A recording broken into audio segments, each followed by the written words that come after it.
નમસ્કાર, સ્વાગત છે આપનું ગુજરાત ન્યૂઝના સ્પેશિયલ રિપોર્ટમાં. અને સ્પેશિયલ રિપોર્ટમાં આજે વાત કરીશું રેડિયોની. રેડિયો બાળપણની યાદ, યુવાનીનો પ્રેમ અને ઘડપણનો સાથી કે સહારો. મિત્રો, આ એ સમયની વાત છે જ્યારે રેડિયો માહિતી અને મનોરંજનનો મુખ્ય સ્ત્રોત હતો. ન માત્ર આપણા દેશમાં પરંતુ વિદેશમાં પણ રેડિયોની જે લોકપ્રિયતા છે, આ લોકપ્રિયતાનો સુવર્ણ ઇતિહાસ છે. અને ભારત દેશની આઝાદીની સુવર્ણતા સાથે કટોકટીનો સાક્ષી છે આ રેડિયો, જેને તમે જુઓ કે અનેક દાયકાઓ સાથે અનેક બદલાવ જોયા. અને માહિતી પ્રસારનું સસ્તું પરંતુ સૌથી શક્તિશાળી માધ્યમ, જેની ઉજવણી રેડિયો સાથે સંકળાયેલા અને રેડિયો પ્રેમી દરેક માટે ખૂબ જ ખાસ છે. તો ચાલો રેડિયોની 99 એટલે કે 99 વર્ષની સફર પર કરીએ એક નજર.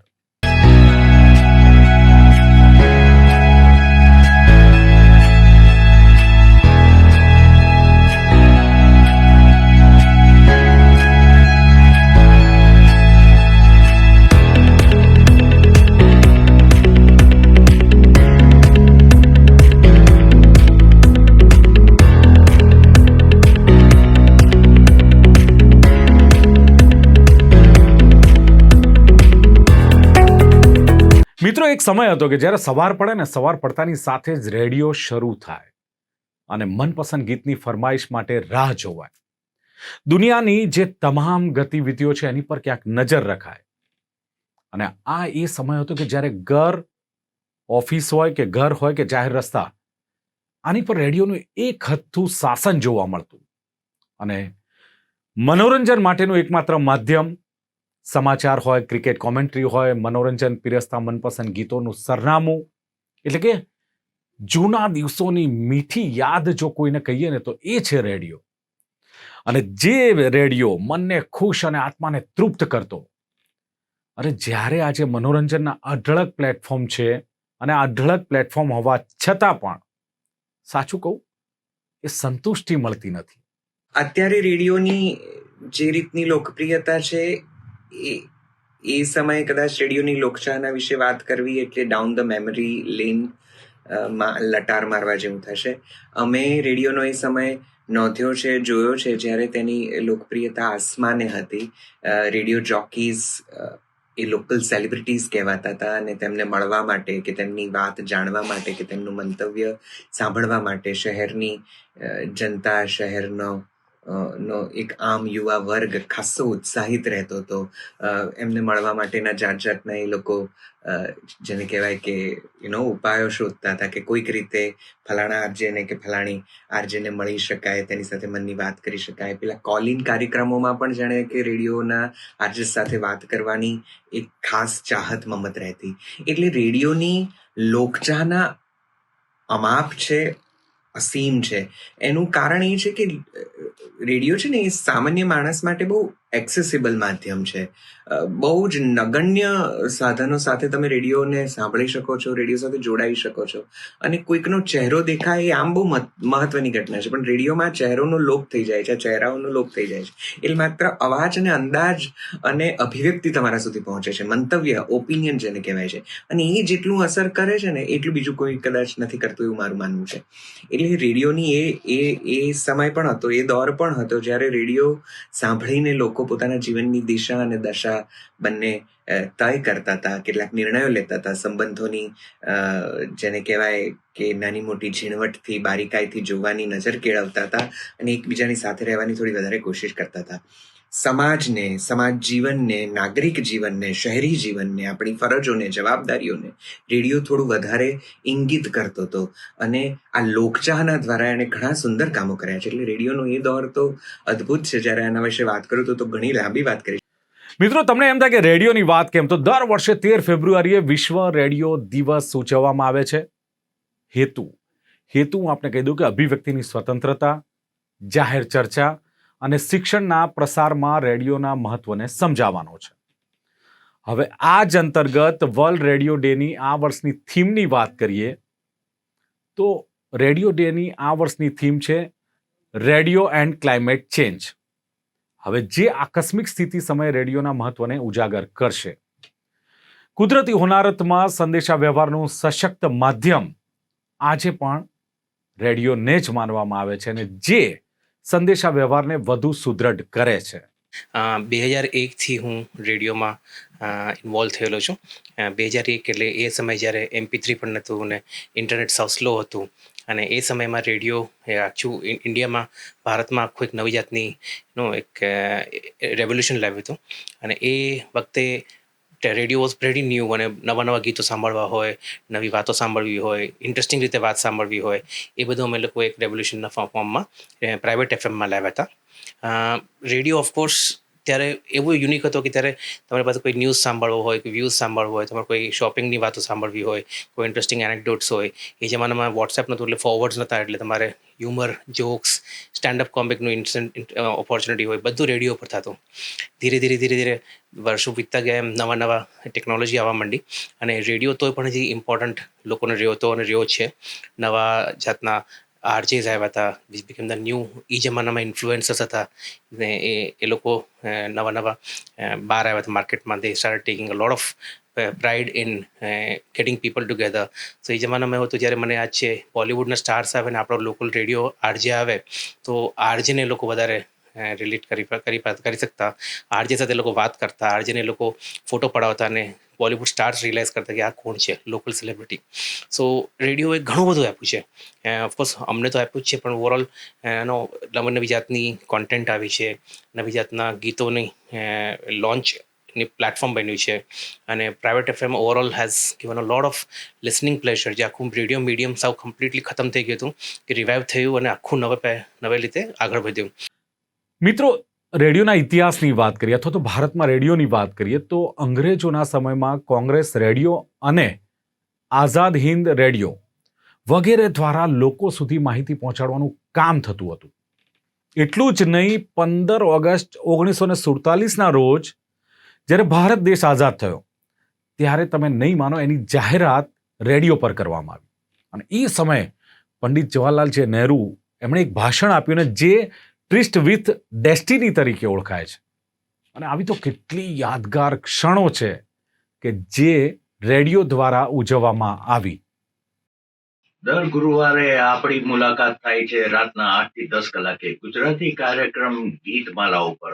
અને ખાસ કરીને જ્યારે ગુજરાતી કાર્યક્રમ દર ગુરુવારે ગીતમાલાનો આવતો હોય છે ત્યારે અનેક ભાઈઓ બહેનો એકલા રહેતા હોય કે જોડે રહેતા હોય કે કુટુંબી સહિત રહેતા હોય ખૂબ જ આનંદ માણે છે. એનું કારણ છે કે ડાયવર્સ FM આપણને લોકગીત, તમારા માટે ડાયરા, અને ખાસ કરીને નવા અને જૂના અને જાણીતા બધા સંગીત ગુજરાતીમાં જ ખાસ અને ગુજરાતી માધ્યમમાં અને ગુજરાતી ભાષામાં આ સાંભળવા મળે છે આપણે.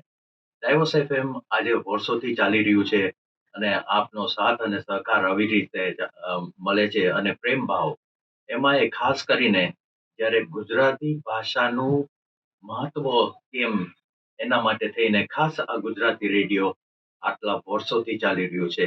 અને હું પણ એવી રીતે જ આશા રાખું છું કે આપણી માતૃભાષા યાની કે ગુજરાતની ભાષા, મીઠી ભાષા અને વાણી ચાલુ રહે એવી જ આશા રાખું છું. ધન્યવાદ. હવે મિત્રો, જ્યારે આપણે રેડિયોના સુવર્ણ યુગની જ વાત કરી રહ્યા છીએ ત્યારે એક નામ ચોક્કસ લેવું પડે, અને એ નામ છે આકાશવાણી. બિલકુલ, કારણ કે આકાશવાણી જે માધ્યમ છે જેણે રેડિયોની લોકપ્રિયતા વધારવામાં એક કહેવાય ને કે મહત્તમ ભાગ ભજવ્યો છે. એટલે તમે જુઓ કે વર્ષ 1947માં જ્યારે ઓલ ઇન્ડિયા રેડિયોમાં 6 રેડિયો સ્ટેશન હતા, એની પહોંચ કેટલી? તો એની પહોંચ માત્ર 11% લોકો સુધી હતી. હવે તમે જુઓ, સમય જતાં બધું જ બદલાયું છે, ટેકનોલોજી વિકસી છે, અને એને જ લઈને આજે આકાશવાણી પાસે તમે જુઓ તો 223 રેડિયો સ્ટેશન છે, અને એની પહોંચ કેટલી છે આપને ખબર છે? 99.1 ભારતીયો છે. એટલે કે રેડિયો અને આકાશવાણી એકમેકના હવે પર્યાય બન્યા છે એવું કહેવામાં ખોટું નથી. આકાશવાણીનું જે તંત્ર છે બહુ જ મોટું છે. We are the largest broadcaster of the world. વિશ્વના સૌથી મોટા રેડિયો પ્રસારક તરીકે આકાશવાણી છે. અને જે પ્રાઇવેટ FM રેડિયો છે, બરાબર છે, એ પ્રાઇવેટ પ્લેયર્સ છે. એ લોકોનો મુખ્ય હેતુ પ્રાઇવેટ પ્લેયર્સનો મનોરંજનનો છે. જ્યારે we are a public broadcaster, અમે પાર્લામેન્ટની જવાબદાર છે. અમારું એક સામાજિક દાયિત્વ છે. ભૂકંપ હોય, રમખાણો હોય કે કોઈ પણ ક્રાઇસિસ હોય તો આકાશવાણી સતત એ લોકોની સાથે હોય છે. એટલે પબ્લિક સાથે એક ઓથેન્ટિક માહિતી પહોંચે. સરકારની જે વિવિધ કલ્યાણકારી યોજનાઓ છે લોકો માટેની, બરાબર છે, એ બધી યોજનાઓની માહિતી પણ પહોંચે. તો એના માટે આકાશવાણીનું એક બહુ જ મોટી ભૂમિકા રહેલી છે. અને સૌથી મોટું છે કે અમે ઓથેન્ટિક છીએ. ક્યારેય તમે અત્યાર સુધી એવું નહીં સાંભળ્યું કે આકાશવાણીમાં કોઈ ખોટા ન્યૂઝ ગયા કે આકાશવાણીના કોઈ કાર્યક્રમના કોઈ વિવાદ થયો. અમારે ત્યાં કોઈ પણ જ્ઞાતિ, જાતિ, ધર્મની લાગણીને ઠેસ પહોંચી એવું કશું જ આપવામાં આવતું નથી. એટલે અમારી એક બહુ જ મોટી બહોળા પ્રમાણમાં ભૂમિકા છે. એટલે પ્રાઇવેટ રેડિયો કરતાં આકાશવાણીનું તંત્ર લગભગ છે. અમારા માટે પહેલું કામ two inform the people, two educate the people, અને પછી અમારે ત્યાં એન્ટરટેનમેન્ટ આવે છે. એટલે અમારે ત્યાં મનોરંજન છેલ્લામાં હોય છે, ત્યારે પ્રાઇવેટમાં મનોરંજન સૌથી પહેલા ક્રમે હોય છે. મિત્રો, રેડિયો બાદ એવું થયું કે ટેલિવિઝનનું આગમન થયું, અને ટેલિવિઝન એટલે તો દ્રશ્ય અને શ્રાવ્ય માધ્યમ. શહેરમાં રેડિયો સાંભળનારની સંખ્યા જે હતી એમાં ક્યાંક ઘટાડો થયો, પરંતુ ફરી એકવાર જે FM રેડિયોએ આ રેડિયોની દુનિયામાં ક્રાંતિ લાવી, અને આજે તમે જુઓ કે FM રેડિયો પણ લોકોના જીવનનો એક ખરેખર એક મહત્વપૂર્ણ ભાગ બની ગયો છે. આજે મહત્તમ હું માનું છું કે યુવા વર્ગ છે તે તેમાં કરિયર બનાવવા માટે તલપાપડ છે. એટલે કે રેડિયોનો નવો અવતાર FM હવે લોકપ્રિયતાના શિખરો ક્યાંક સર કરી રહ્યો છે, અને ખાસ યુવાઓમાં ખૂબ જ લોકપ્રિય છે. રેડિયો મારા માટે સર્વસ્વ છે.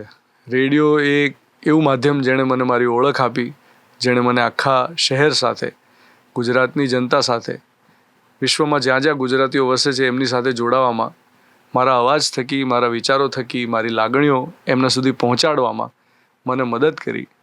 તો શ્રોતાઓ સાથે અનુસંધાન કરવામાં જે સબળ કારણ મારા માટે બન્યું એ રેડિયો છે. અને રેડિયોના થકી હું મારા શ્રોતાઓ સુધી પહોંચી શક્યો, અલગ અલગ પેઢીઓ સુધી પહોંચી શક્યો, એમના સુધી અભિવ્યક્ત થઈ શક્યો. તો રેડિયો મારા માટે સર્વસ્વ છે. રેડિયો સાથે સંકળાયેલી આમ તો આખી જર્ની, આખી સફર 2 દાયકાની એ ખૂબ મીઠી મધુરી મિર્ચીદાર હતી. પરંતુ એમાં ખાસ 2011નો વર્લ્ડ કપ, એની જે ફાઇનલ હતી, ફાઇનલનું જે સેલિબ્રેશન હતું, એ વખતે સોશિયલ મીડિયા કે આવું બધું કંઈ બહુ ખાસ હતું નહીં. અને આપણે બધા ભેગા થઈને ટીવી પર મેચ જોતા. એટલે આ રીતે OTT પ્લેટફોર્મ પર મેચિસ નહોતી આવતી. અને એ વખતે હું રેડિયો કોમેન્ટ્રી આપી રહ્યો હતો. અને સચિન તેંડુલકરનું આઉટ થવું અને આપણી નિરાશા સામૂહિક રીતે અભિવ્યક્ત થવી, એ જે આજે નીકળી ગઈ હતી, એ જે લાઈવ મોમેન્ટ હતી. અને એના પછી ત્યાંથી લઈને વર્લ્ડ કપ જીતવા સુધીની ક્ષણ, અને જીત્યા પછી રેડિયો સ્ટેશનમાં લગભગ મને યાદ છે ત્યાં સુધી સવારના 2:30, 3, 4 વાગ્યા સુધી થયેલું સેલિબ્રેશન, આખા શહેરની સાથે એક વિજયનો ઉન્માદ, યુફોરિયા, એ અનબિલિવેબલ હતું. અનબિલિવેબલ. રેડિયો સ્ટેશનની બહાર આમ લાઈનો લાગેલી હોય લોકોની, એકબીજાને મોં મીઠું કરાવવા માટેની. કારણ કે જીત્યા ત્યારે મેં એમ કહ્યું હતું કે યાર બપોરથી મેચ ચાલુ થઈ ત્યારથી તમારી સાથે છું, અને હવે સેલિબ્રેશનનો ટાઈમ છે, ચલો એકબીજાનું મોં મીઠું કરાવીએ. તો લોકો આવ્યા જ કરે, પોતાના ઘરમાં ગોળ, ખાંડ, આઈસ્ક્રીમ, સુખડી, શીરો, જે પણ કંઈ બનેલું હોય અથવા તો રહેલું હોય ફ્રીજમાં કે ડબ્બામાં ક્યાંક મૂકેલું હોય, કૂકીઝ, એ બધું ચખાડવા માટે એટલી બધી મીઠાઈ ખાધી હતી. અને સૌથી મીઠી યાદ એમાં એ હતી કે એક લિસનર મારા માટે માથાના દુખાવાની ગોળી લઈને આવ્યો હતો. એણે એમ કહ્યું હતું કે ભાઈ, હું આટલા દિવસોથી વર્લ્ડ કપમાં તમારી કોમેન્ટ્રી સાંભળી રહ્યો હતો, અલગ અલગ મેચીસમાં, અને આજે છેલ્લો દિવસ છે, આઈ એમ શ્યોર કે તમે બહુ થાકી ગયા હશો, તો આ તમારા માટે paracetamol. That was very sweet of him. મારા માટે પર્સનલી રેડિયો એટલે લવ. એટલે એનો મતલબ એ નથી કે you should love your work, એટલું જ નહીં. તમે જ્યારે રેડિયોમાં કામ કરો ને તો તમને ઘણા બધા પ્રયોગો કરવાનો ખૂબ બધો મોકો મળે છે. અને થિયેટર અને રેડિયો એવી 2 વસ્તુઓ છે જ્યાં તમે ખૂબ બધા એક્સપેરિમેન્ટ કરી શકો છો, જે એક્સપેરિમેન્ટ કરવું હોય. એટલે ઘણા બધા નિયમો હોય જ, રૂલ્સ હોય જ, કંપની છે એટલે એની પોલિસી પણ હોય, એ પ્રમાણે તમારે કરવાનું જ હોય. પણ પ્રયોગથી તાત્પર્ય એ છે કે કન્ટેન્ટના કેટલા બધા પ્રયોગો તમને કરવા છે. કોઈ કેરેક્ટર ડેવલપ કરવું છે, કોઈ તમને હ્યુમરસ વસ્તુ કરવી છે. એટલે હું આટલા બધા વર્ષોમાં ઘણા બધા શોઝ મેં કર્યા. હવે હું ડિવોશનલ શો કરું છું, એટલે એમાં પણ રિલિજનની વાત આવે તો એ વાત કઈ રીતે મૂકવી. એટલે લવ થી તાત્પર્ય એ છે કે તમે જ્યારે રેડિયો પર કામ કરો છો તો એટલા બધા એક્સપેરિમેન્ટ કરો છો કે તમને મજા પડવા માંડે છે. આ કોઈ મેકેનિકલ કામ નથી, ક્રિએટિવ કામ છે. ક્રિએટિવ કામમાં તમે જેટલા બધા પ્રેમમાં ઊંડા જાઓ એટલી બધી તમને વસ્તુઓ નવી નવી મળતી જાય ને તમને આનંદ મળે. સો મારા માટે રેડિયો ઇઝ લવ. જ્યારે તમે કોઈ કામ કરો અને એ સક્સેસફુલ થાય તો એ જ તમારી મીઠી યાદો બને. અને છેલ્લા લગભગ મને લાગે છે 18 થી 20 વર્ષ થયા મને રેડિયોમાં. ઘણી બધી મીઠી મીઠી એવી યાદો છે. તો જેમ કે મેં કીધું હમણાં કે એક પ્રકારનો શો હોય, એ પ્રકારના શો પછી હવે હું ડિવોશનલ શો કરું છું. તો આ જ સૌથી મારી મીઠી યાદ છે કે હું ક્યારેક હ્યુમરસ શો કરતો, હવે હું ડિવોશનલ કન્ટેન્ટનો શો કરું છું. સવારે 5 વાગે કોઈ ઉઠીને સાંભળે પણ છે, કોઈ નથી પણ સાંભળતું. પણ જેટલા સાંભળે છે એ જ્યારે જ્યાં પણ મળે છે અથવા ફોન પણ કરે છે ત્યારે એ લોકો જે મારા બાબત અથવા મારા શો વિશે જે વાત કરે છે ને, મારા કન્ટેન્ટ વિશે જે વાત કરે છે ને, એ જ મારા માટે સૌથી મારી મોટી અચીવમેન્ટ છે. એટલે એ જ મારી સૌથી મીઠી યાદ છે. પ્લસ મેં જે એક્ટિવિટીઝ કરી હોય એ સક્સેસફુલ બની હોય, હું કંઈક કામ કરી રહ્યો છું એના કારણે મારા રેડિયોને ખૂબ બેનિફિટ થયું હોય, કોમ્પિટિશન હોય જ છે બધા જ રેડિયો વચ્ચે, તો મારા પ્રોડક્ટના કારણે મારો રેડિયો કંઈક આગળ વધ્યો હોય, એ ખૂબ સરસ મારી યાદો છે. અને એવી ઘણી બધી યાદો છે. મિત્રો, રેડિયોના ઇતિહાસની પણ હું વાત કરી લઉં, કારણ કે આજે એવું છે કે તમે જુઓ ટ્રાફિક ડ્રાઈવ ચાલી રહી છે અને તમારી પાસે લાયસન્સ નથી તો તમને દંડવામાં આવે છે, તમારી પાસેથી દંડ વસૂલવામાં આવે છે. તો તમને ખબર છે કે પહેલા રેડિયો સાંભળવા માટે તમે રેડિયો લો તો એનું લાયસન્સ લેવું પડતું.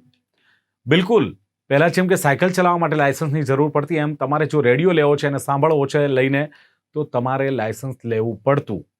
માની લો લાયસન્સ નથી લીધું તો જાણે તમે અપરાધ કર્યો છે એમ માનવામાં આવતું ને. એટલે કે રેડિયો સાંભળવો હોય તો તેના માટે તમારે ચાર્જ આપવો પડતો અને રેડિયો ખરીદવાનું પોસ્ટ વિભાગ એનું લાયસન્સ આપતું હતું. જોકે એક વસ્તુ છે કે ટીવીનું આગમન થયું ને ત્યારબાદ રેડિયોને લાયસન્સ ફ્રી કરી દેવામાં આવ્યો હતો. મારી પાસે લગભગ 1940થી 1940 ટુ 1969 અપ ટુ 1970 એના સૌથી પણ વધારે વાલ્વ ટ્યુબ રેડિયો અને બહુ જ પ્રીમિયમ કન્ડિશનવાળા કે જે ઓર્ડિનરી જે બજારમાં કે એમાં આવતા હોય, સ્ક્રેપમાં ગયેલા હોય એવા રેડિયો નહીં. બધા વાલ્વ ટ્યુબના જર્મની, ઇંગ્લેન્ડ, સ્વિટ્ઝરલેન્ડ, USA એ બધાના અને ઇન્ડિયાના પણ ખરા મોટી મોટી કંપનીઓના આ બધા 110-110થી વધારે વાલ્વ ટ્યુબ રેડિયો છે, બધા પ્રીમિયમ કન્ડિશનના. લગભગ 1980થી મેં શરૂ કર્યું. 1980 જ્યારે 1980માં મને પહેલાં એમ થયું કે મારે રેડિયોની ઇન્ડસ્ટ્રીઝ બનાવવી છે અને મેન્યુફેક્ચરિંગ કરવું છે. પણ જ્યારે વાલ્વ ટ્યુબ રેડિયોનું મેં જોયું તો એમાં એવું થયેલું કે વાલ્વ ટ્યુબ રેડિયોનો તો એરા જ પૂરો થઈ ગયેલો હતો. ટ્રાન્ઝિસ્ટર્સ પણ અમેરિકામાં તો પૂરા થઈ ગયા હતા અને આઈસીવાળા રેડિયો શરૂ થઈ ગયેલા હતા. એટલે એ વખતે પછી મને એમ થયું કે અને રિલીફ રોડ પર ઘરે ઘરે દરેક દુકાનમાં એસેમ્બલ રેડિયો બનતા હતા. એટલે મને એમ થયું કે હવે રેડિયોની ઇન્ડસ્ટ્રીઝમાં મેન્યુફેક્ચરિંગમાં પડાય નહીં. પણ મેં એનો અભ્યાસ કર્યો હતો થોડો, એટલે પછી મને એમ થયું કે હું પ્રીમિયમ રેડિયોઝનું કલેક્શન કરું. એટલે 200, 500, 1000 પીસથી જાય ત્યારે એકાદ પીસ એવો આવે કે જે બહુ જ પ્રીમિયમ ક્વોલિટીનો હોય. એ બધા રેડિયોઝ જે છે મેં ધીમે ધીમે કરી અને કલેક્ટ કરવાના શરૂ કર્યા અને આજે આટલું મોટું કલેક્શન મારી પાસે થયું છે.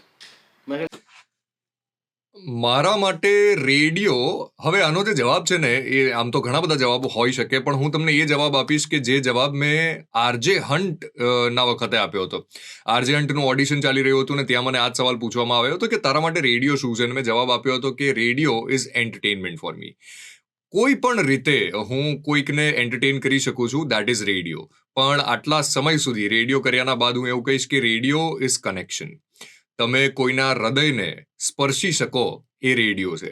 રેડિયો જીવન જેવો છે કે અનપ્રિડિક્ટેબલ છે. તમને નેક્સ્ટ મોમેન્ટમાં એક્ઝેક્ટલી શું થવાનું છે ખબર નથી. એવી જ રીતે રેડિયો પર નેક્સ્ટ ગીત શું આવવાનું છે અને તમને કેવી રીતે સરપ્રાઈઝ કરી દેશે એ તમને ખબર નથી. રેડિયો અને લાઈફ બિલકુલ એક બરાબર છે. મારે મારા જે લિસનર્સને જે પણ કંઈ કહેવું હોય છે, હું પ્રયત્ન એવો કરતો હોઉં છું કે રોજ સવારમાં કંઈક ને કંઈક મારા મનમાં જે વાત હોય એ કરું જ.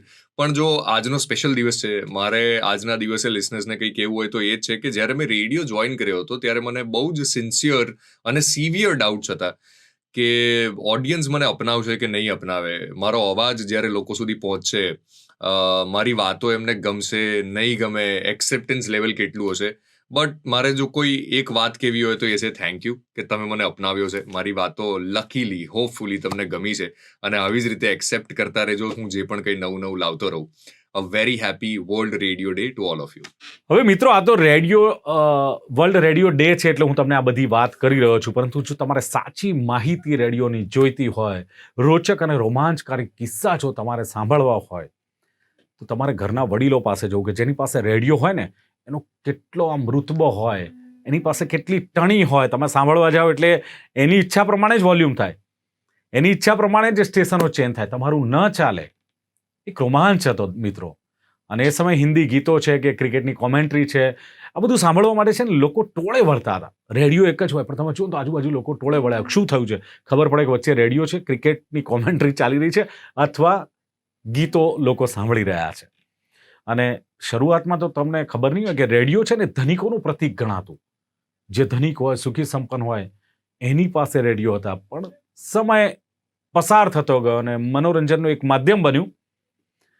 હું જો વર્ષ 1940 થી 1970ની વાત કરું તો એમાં જે જૂના ગીતો રેડિયો પર પ્રસારિત થતા હતા ને, તમે જોજો એ તમામ ગીતો આજે બધા જ ગીતો અમર ગીતોની યાદીમાં છે. ખાસ કરીને 60 થી 70ના દાયકામાં बिना का गीतमाला, अमीन सयानी. ભાઈઓ और બહેનો, આપને ખબર છે કે આ કાર્યક્રમ રેડિયો પર ખૂબ જ લોકપ્રિય થયો હતો. આ કાર્યક્રમને સાંભળવા માટે દર બુધવારની રાત્રિએ જ્યાં જ્યાં રેડિયો હોય, પાનની દુકાન હોય, હોટલ હોય, ચોકમાં રીસર કોઈ લઈને આવ્યું હોય, આ જગ્યાએ મિત્રો ભીડ જામી જતી.